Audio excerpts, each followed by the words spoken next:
I mean, take out the religious connotations, take out the specifics of that story. How much of that could you plug into your own life and the people you interact with? It's not me, it's because that person over there. Okay, yeah, I said it, but that's not what I was really saying.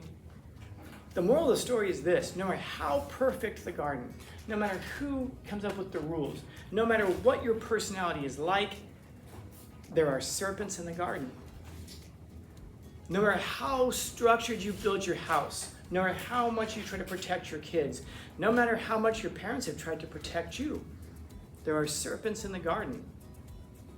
And you have to always be alert, because even in the perfect place, a little bit of imperfection is going to show up. And how much water do you have to drink of a polluted stream before an entire sea becomes corrupted? How much of a negative influence do you have to take into yourself before you become corrupted? So when we talk about the world and how wicked the world is, the thing to keep in mind is that we make up the world. So if there's a wickedness, if there's a corruption in the world, it's because we're wicked. Why? Because we've been corrupted. Why? Because despite our best intentions, there are serpents in the garden. So it goes back to, why do I talk to you guys the way that I talk to you? Because there's serpents in the garden. You can go crazy thinking about that stuff, man. And so maybe some of the best stuff that you can do is it's just the best that you can do at this moment, at this time, at this second. And hopefully it works out in the end, as long as it really is the best that you can do.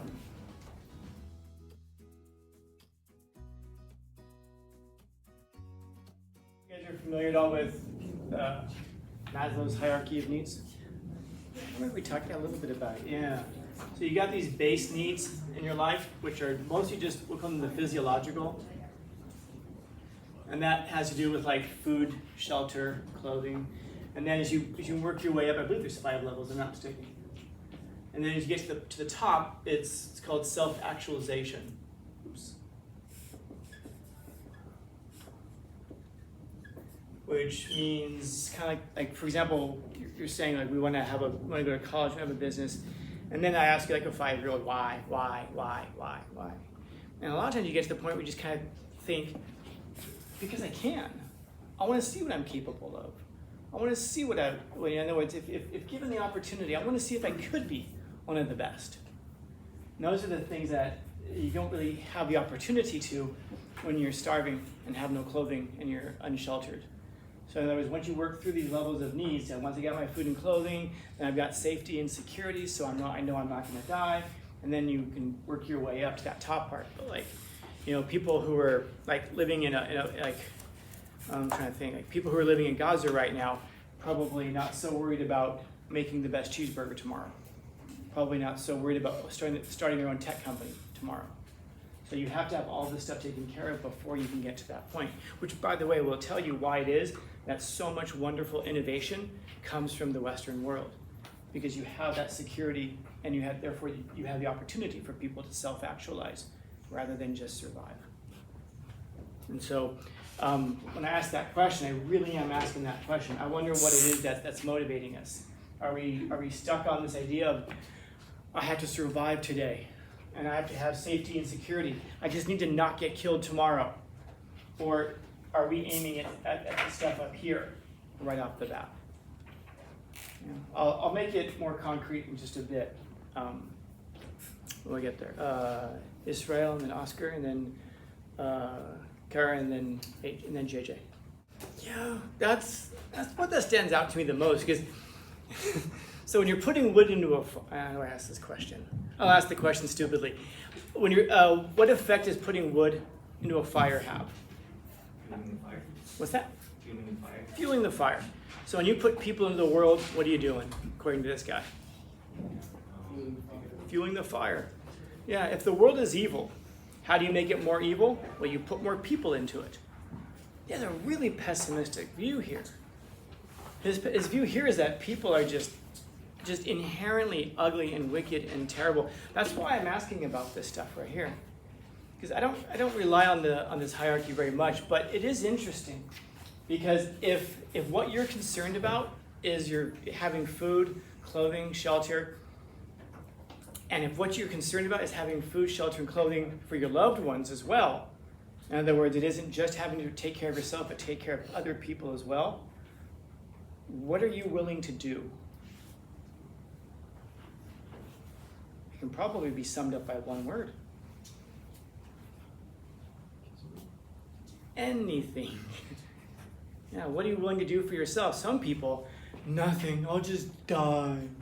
And there's some people where if you die, so do your kids. Oh, well then I'll cut your face off and make a mask out of it if I have to. That far? Whatever I need to do.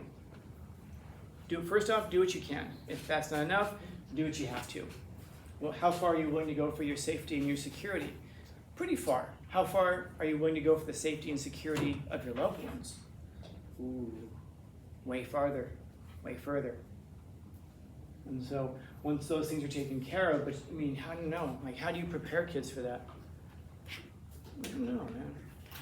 I've told you, why do I talk to you the way that I talk to you? Because there's serpents in the garden. We talked about that in here, didn't we? Yes? Garden of Eden?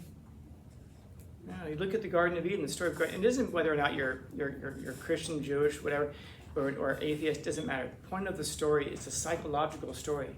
For those of you who don't know, the story goes that God creates this garden. It's a perfect garden. Even the animals are vegetarian. There's no death there. There's no disease. There's no decay. And then he creates the first person, Adam. Adam then walks with God. Everything again in his garden is perfect. And then one day Adam's kind of like, I don't know, man. I feel like I need somebody else. So then God creates Eve. So now he has not just, I'm recording now, Gaio. Now you're famous. You're going to be on YouTube.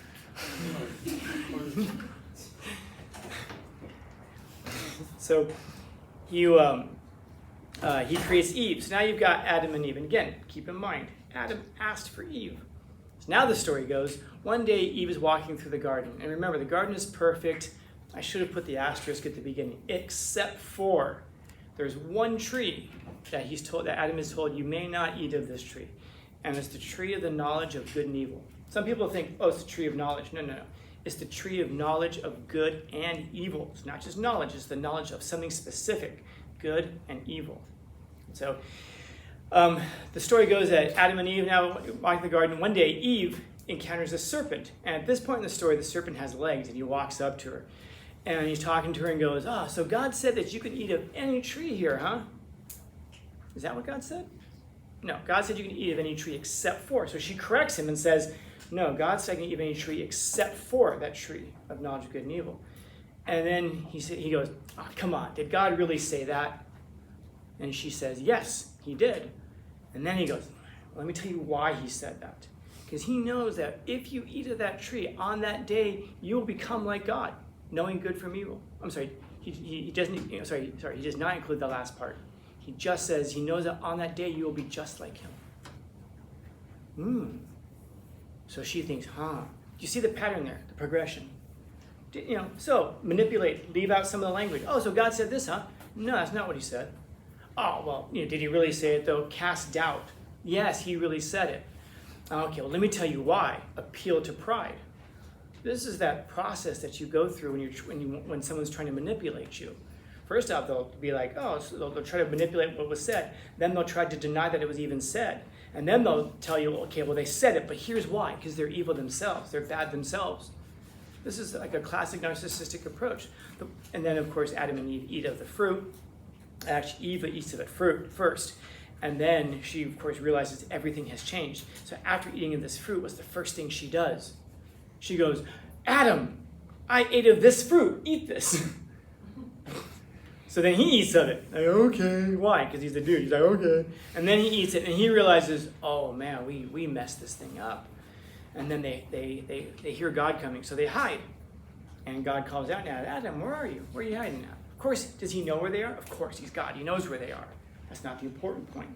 The important point is he knows that they're hiding, and he wants them to know that he knows that something is wrong. Because why are they hiding? I didn't tell you at the beginning, but there's not even any clothes in the Garden of Eden. They're running around naked because there's no judgment. There's nothing evil in the garden. So then he goes, hey, Adam, why are you hiding? And Adam goes, it's because I'm naked. And God's like, how did you know you were naked? What have you done? And he did, and so in typical fashion, he goes, "It's the woman you gave me. It's her fault." And he immediately blames Eve for it. I mean, take out the religious connotations, take out the specifics of that story. How much of that could you plug into your own life and the people you interact with? It's not me, it's because that person over there. Okay, yeah, I said it, but that's not what I was really saying. The moral of the story is this: no matter how perfect the garden, no matter who comes up with the rules, no matter what your personality is like, there are serpents in the garden. No matter how structured you build your house, no matter how much you try to protect your kids, no matter how much your parents have tried to protect you, there are serpents in the garden. And you have to always be alert, because even in the perfect place, a little bit of imperfection is going to show up. And how much water do you have to drink of a polluted stream before an entire sea becomes corrupted? How much of a negative influence do you have to take into yourself before you become corrupted? So when we talk about the world and how wicked the world is, the thing to keep in mind is that we make up the world. So if there's a wickedness, if there's a corruption in the world, it's because we're wicked. Why? Because we've been corrupted. Why? Because despite our best intentions, there are serpents in the garden. So it goes back to, why do I talk to you guys the way that I talk to you? Because there's serpents in the garden. I can't make the world safer for you when you come in here and you're like, "Oh my God, Skyline, I encountered a serpent." What? All right, have a seat. I'll be right back. I'm going to go kill all the serpents in the world. That way you never hear bad words. That way you never have anybody be mean to you. That way nobody out there is ever bad. And I come back, and if I killed all the serpents in the world, who'd be left? No one. And he'd be like, "You killed them all?" And I'd be like, "Only one more to go." So what I do is try to prepare you, because I can't rid the world of serpents, but what I can do, hopefully, is to prepare you for a world in which you're going to encounter serpents.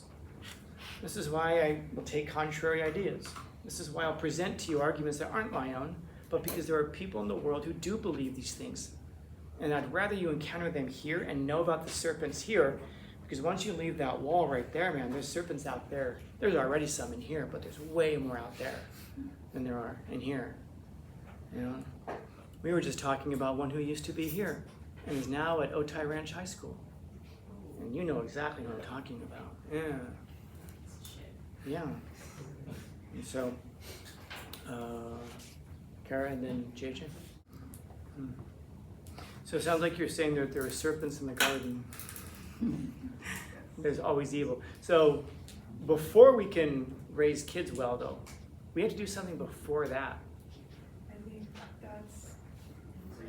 I can forgive you because you weren't here for that, but the rest of you need to know this answer. You raise yourself, fix yourself. Fix yourself. It's the first article we read all year. Fix yourself. You do that anymore. Yeah, he did. Even turn the assignment in. He knows the answer to that one. Yeah, fix yourself. You can't fix the world. The best way to fix the world is to fix yourself. Because you can't control what the rest of the world is going to do, and you can't even control how the rest of the world is going to respond to you.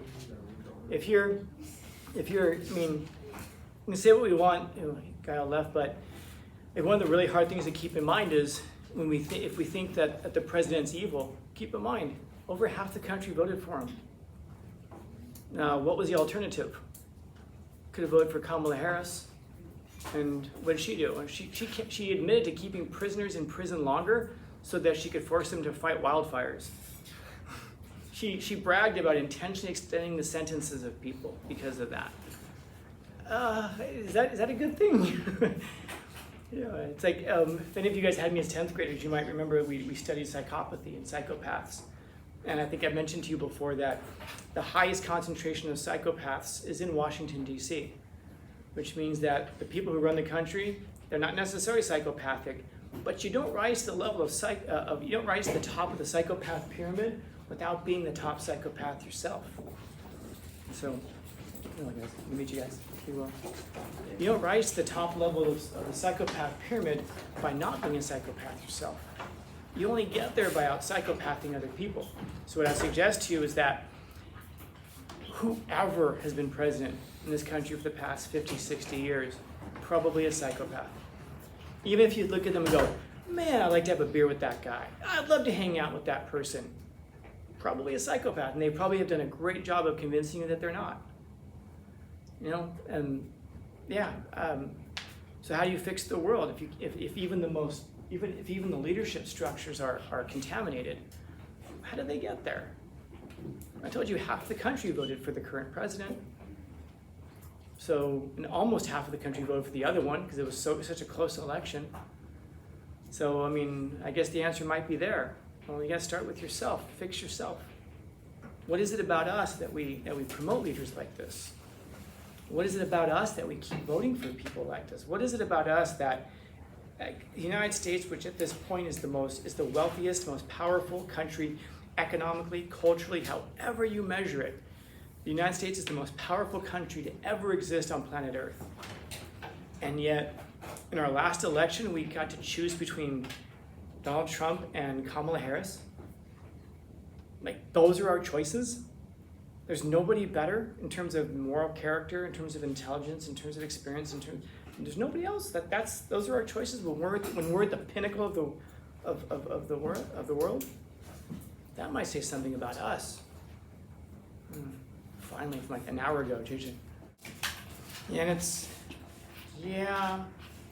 I wish that wasn't true, so I'm going to say it's not. Questions, comments, concerns, confusion? Yeah, because how do you get around that? I like eating. I got to drive my car to go eat. Well, no, you don't have to drive, you can walk. Okay, but the food got there on a truck. So even if I buy the food, I'm still buying something that keeps the cars going. Yeah, I like to fly too. I guess I could take a steamship. Well, I guess I could walk across the country and take a steamship to go visit Europe. But in other words, even like, and then we can get to the point of saying like, yeah, but I'm not making that big of a difference. Because no snowflake thinks that it's responsible for the whole avalanche, right? It was all of us that caused it. Yeah, and it's the same with the world. Environmentally, 100%. And it's even harder when you think about even just behaviorally. You know, like for example, I'll say this much to you guys. This won't make it to YouTube, but I'll tell you guys this. Like I said, we have those choices between Harris and Trump. And I think, wow, I didn't vote for either of those two people. I didn't. I voted for a guy named Cornel West. Cornel West is a philosopher who's been fired from almost as many universities as he's quit from. That's my spirit animal right there. And yet, the guy's been divorced like 4 times. The guy's been, he didn't just quit jobs, he's been fired from a bunch of jobs. This guy rage quit in an interview he was at like 3 weeks ago. He got pissed at the guy interviewing him, so he like rage quit and took off. Was that the best choice? I don't know. So I can sit there and go, I didn't vote for either of those two animals. I voted for Cornel West. Would that have been better, Scanlon? I don't know, man. And did I only vote for them because, did I only vote for him because he wasn't going to win anyway? Yeah, maybe. But even like those little tiny things that we try to do to just at least say, well, at least I wasn't involved in it. You can't really escape involvement, man. Because we're all on this planet. That's the hard thing to me, man. Like,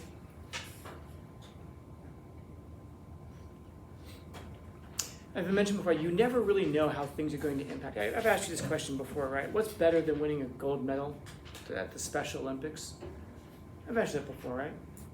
What is better than winning a gold medal at the Special Olympics? Ice cream! Okay? That's a joke. Some of you will hear that joke and be like, that's horrible.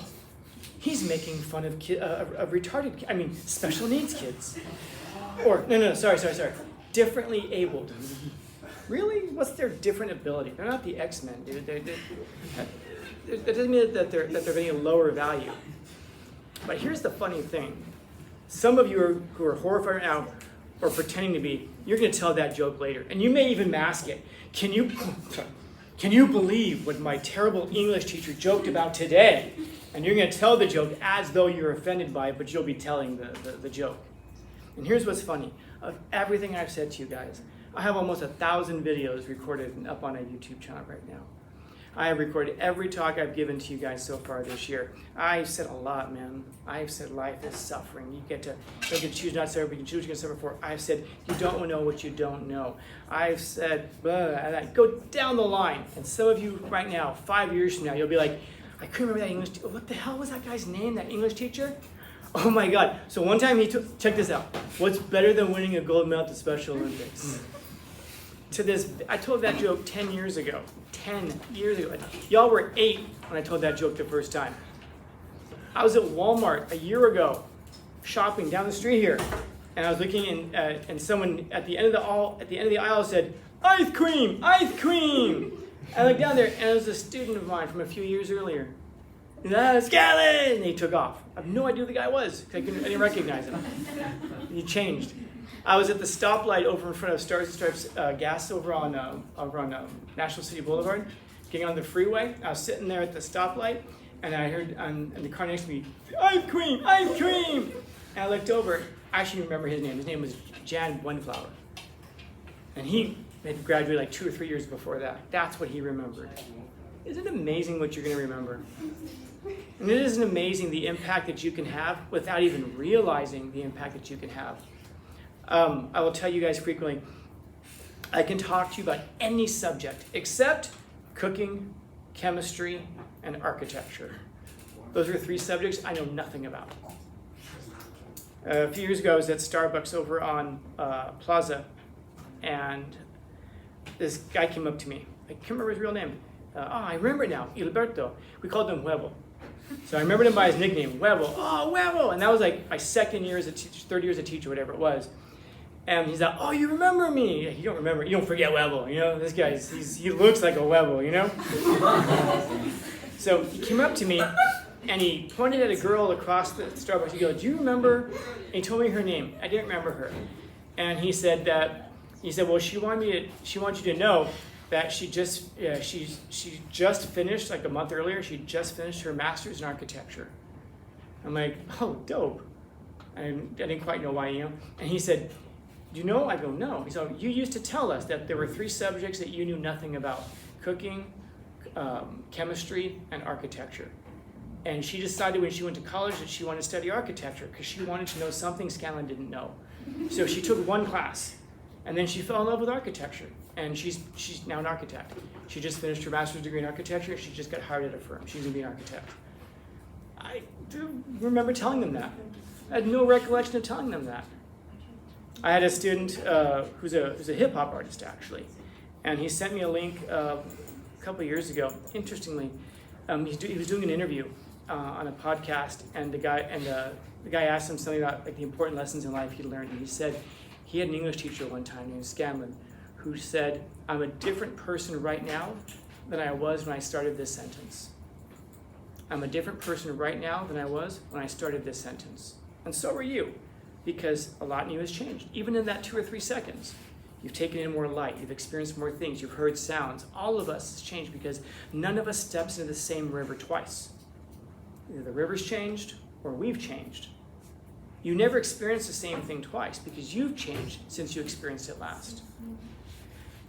Did I? Yeah, I said that. And I can tell you, I was talking probably about Heraclitus, who's a Greek philosopher. I have no recollection of ever having told him that. But it's weird, like those little things that you can jump on, that someone says that just sparks something in you that gets you to go in these directions. And if you understand that, it almost creates such an incredible responsibility that you don't want to say anything. Because what if I say the wrong thing? You can do the same thing about driving a car. Well, what if this is like the one thing that pushes the climate over and now we're all going to be dead in 100 years because I drove this car today?